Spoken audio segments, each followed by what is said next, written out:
yesterday, and the day before, well, what happens when your DNA gets out of control, right? And where it becomes, there's a virus or the cancer wants to eat each other up or that happens, So we're gonna do something called the 4 lines of defense, or another way to call it is just defending the DNA. Just a quick 1-hour session, just to give you a framework of what that would look like. But we're not gonna go too crazy in depth on that. It's just a little framework to support. After that, at 10:30, we're gonna come back together and we're gonna frame a little bit about, I know we had a conversation last night about would it be useful for us to do a training within the next 6 weeks, right? And we asked you to think about it. So we're gonna ask you to break out for about 45 minutes within yourself, your group, whatever grouping works better for you, to talk about, well, if you need a training in the next 6 weeks, how many people and what would you be able to contribute to that?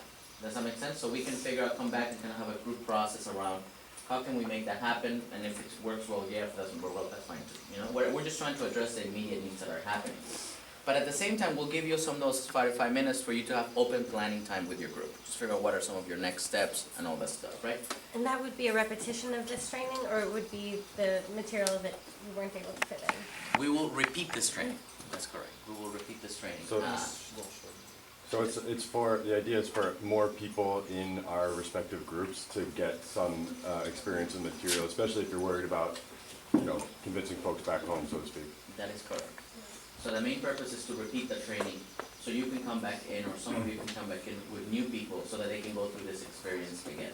We'll do it probably in 2 to 3 days, much shorter, but something like And that. in the meantime, if people do want to dig in deeper, a lot of the material that we had to cut out is covered in our webinar series that's on YouTube. Okay. 2 million hits, right? It's more like 100 hits. No, the competing with first the video was like Flowbots. We're competing with the Flowbots. This is so hard. We'll tell our people to stand down for it. Just tell them, go to this webinar. It's Paul and Carlos are very musical. 11:15 we'll come back and we'll kind of solidify what's the commitment here within the group and what are you thinking about next steps. At 12 or 12:15 we'll go to lunch. We'll come back at 1:15 and we'll just really spend 1 hour reflecting, closing, giving hugs and all this stuff, to everybody. And my hope is that by 2:15 or 2:30 we'll finish the day. I know some of you have to go to the airport and all this stuff, so that's just our hope for today. Does this make sense? Any questions, folks? Are we okay? Can we take another deep breath? Let's go to the next session. And let me start and then I'll give it to Paul. Has anybody been in an experience when you have played a video game with a 5-year-old? No. Has anybody been there? That you play a game with somebody younger? Younger. And lost. And lost. So, this is the funny story when you play. I think sometimes I want to play with someone, my cousins are younger and stuff. And I get there and I'm super arrogant about it, of course, right? Because I'm the older cousin, I'm saying, like, I know how to play the games, And then I sit down and play with them, and I'm playing for a good 2 minutes. And I'm like, get the control, and in 2 minutes I'm dead in the game. Then I give the thing to my cousin, the 5-year-old, and technically she is like 30 minutes later I get the control. Has anybody been in that stuff? Then I get really mad. Because I am like older, I am a grown person. I should be able to beat the zombies in the game. Why is she beating the zombies? She's 5, she doesn't even know how to do much stuff. She doesn't know how to run a movement. So then I get the control back. I'm super angry right now, and I'm just really trying to focus. I'm really trying to focus on all the zombies. I'm not one of those old guys that moves the control around. Yeah. Like it's gonna make a difference. And I'm trying to do, now it's not even 5 minutes, now I'm dead in 2 minutes. I give the control back to my cousin, I give it back to her, and now it's 2 hours later, I'm just sitting down there and she's just going through all the freaking levels.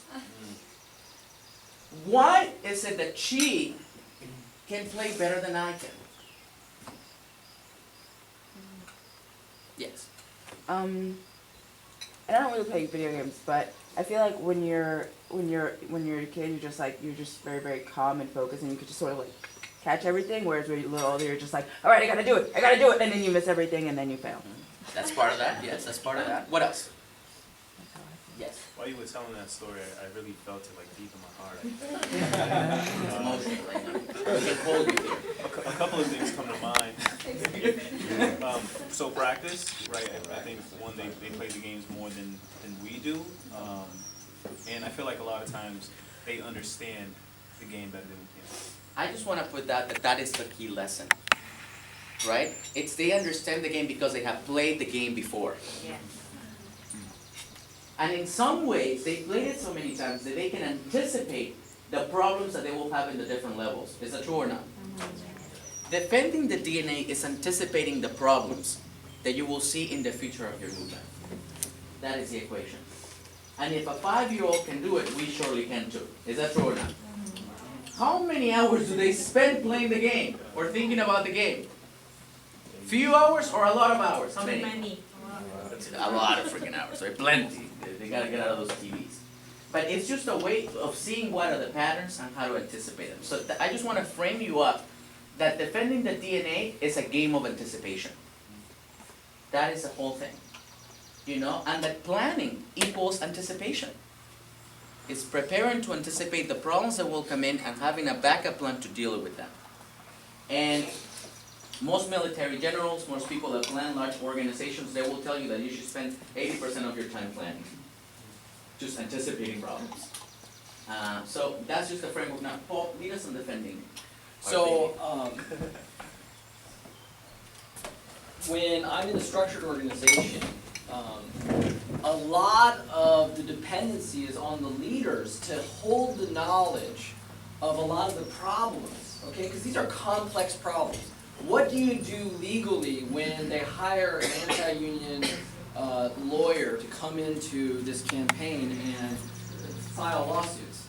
I mean, how can I prepare all the workers that are organizing to understand that? It's super complex. Legal stuff, there's tons of different challenges in this complexity of our movement. But in the labor movement, they do one thing, they call it inoculation. They know that every worker is going to experience certain things in an anti-union campaign. So they actually role play the problems. They role play the problems. They say, this is a closed captain meeting that they're gonna do, and we know they're gonna do this to you. And I have gone through many role plays with workers about what their managers are gonna say to them. And the difference between workers that have had that role played and know how to respond because they're being prepared to do it, and workers who have no sense of it, those strategies are designed to evoke intense amounts of fear and craziness among the population of people you're organizing. But the inoculation prepares them for that. So like they're immune to that disease. They're immune to the effects. It doesn't work. That's what vaccination is in your body.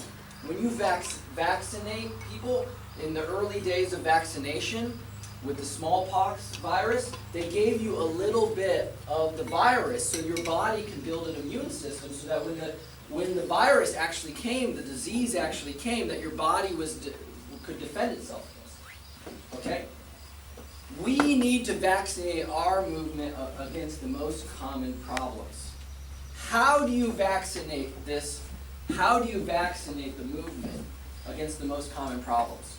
And what are the most common problems? And a decentralized organization is different than a union. If the workers that we're organizing is organizing a union and there's a union busting consulting firm that's doing all these sophisticated strategies, there's no union leader that they can go to say, what the hell do I do now? There's no master or guru that people know. There's no hierarchical leader that people can depend on to hold the knowledge of what to do in a problem.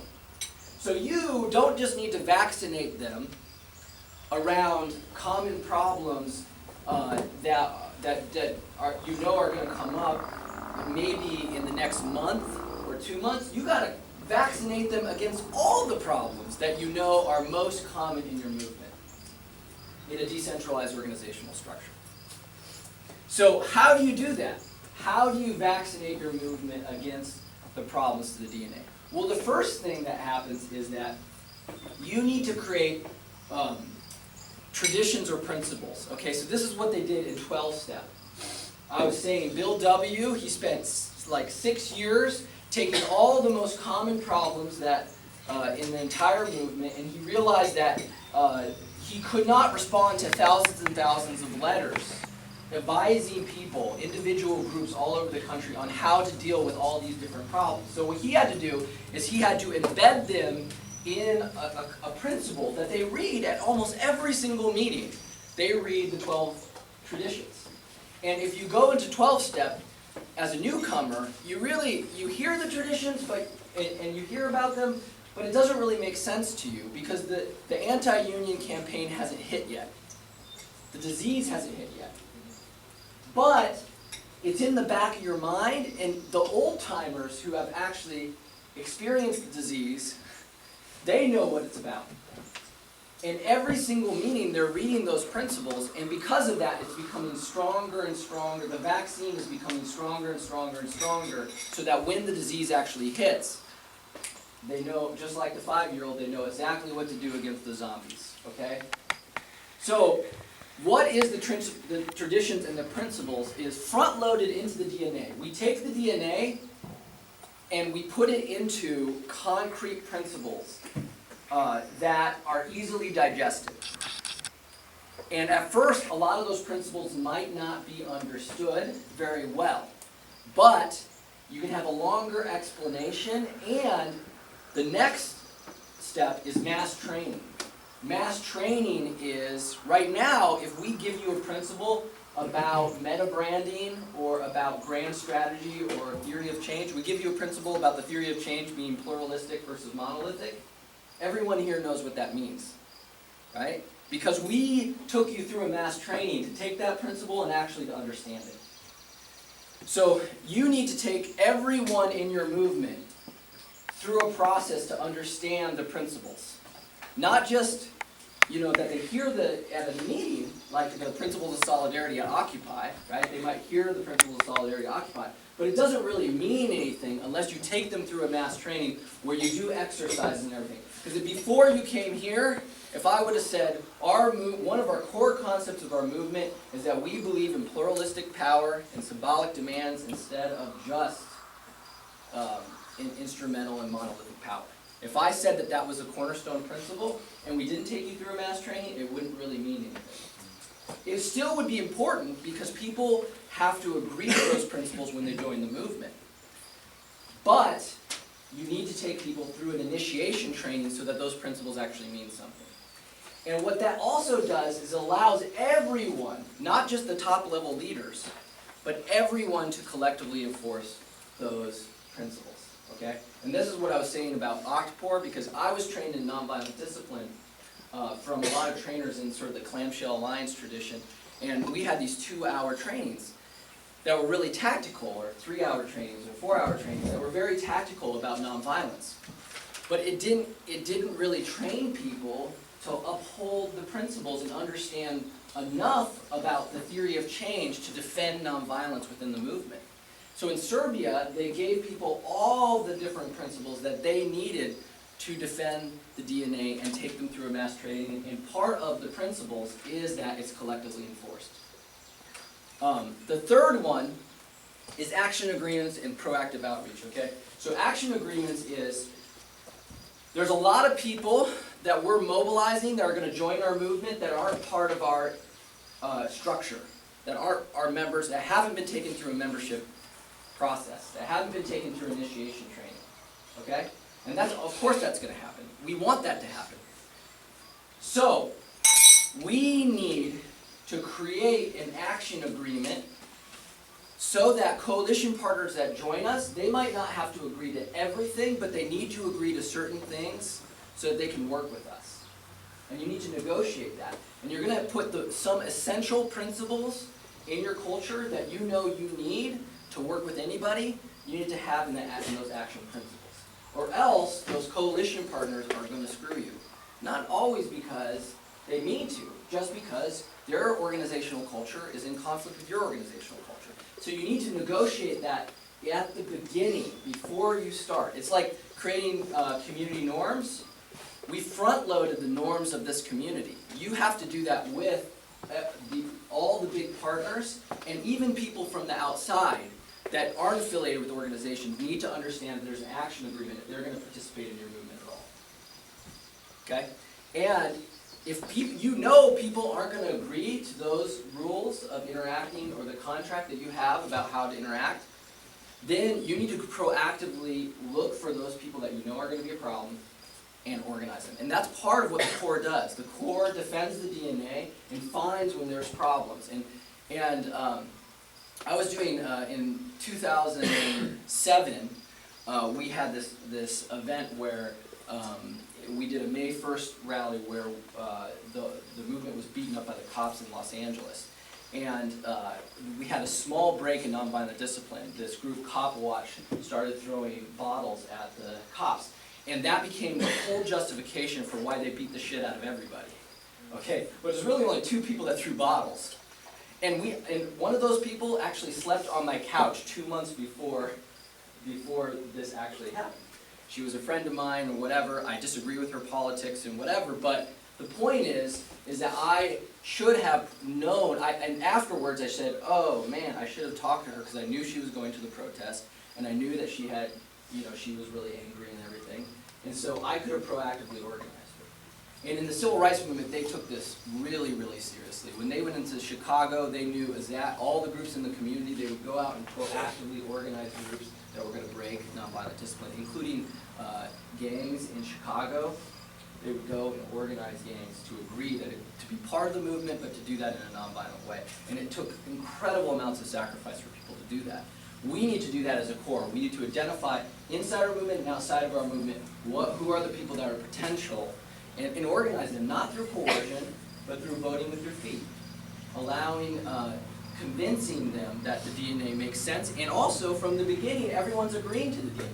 And if they want to agree to do another movement or another action or whatever, as long as it's not affiliated at all with our brand, there's very little we can do. But if they're going to agree to our common principles so that we can all work harmoniously together, we have to make sure collectively that we reach out to them and enforce that DNA and say you're hurting people by breaking that. And the last one is monitors and core leadership. So there's proactive outreach and monitors and core leadership going out as individuals. This is really important because a lot of times unions with a hierarchical organization think that if they just have monitors and they have a huge team of monitors, everything's okay. Because they're just going to enforce nonviolent discipline, or they're going to force the rules, or they're going to force message discipline. So if there's a sign, say, fuck the police, like literal sign that says fuck the police, that a monitor can go and say, take down the sign, right? We know that strategy doesn't really work, okay? Because there's a lot of people that don't believe, what right do you have to tell me to take down the sign? So what we talk about monitors, in the body, there's these white blood cells. And a lot of times the white blood cells, they don't actually just attack it. What they do is they get the whole body to help attack the virus, okay? So they label the virus.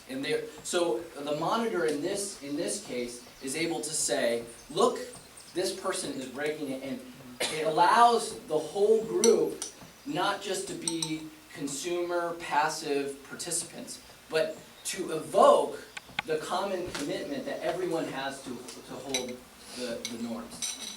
Okay, so you can see even in this group, like somebody breaks the norm, and then there's somebody who is delegated a responsibility to make sure the norms are upheld, and they don't necessarily just talk to the person; they talk to everyone about holding up the norms.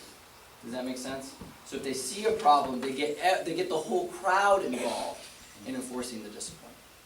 So each one of these is essential. If you don't have the principles and they're not front-loaded, then it's very hard,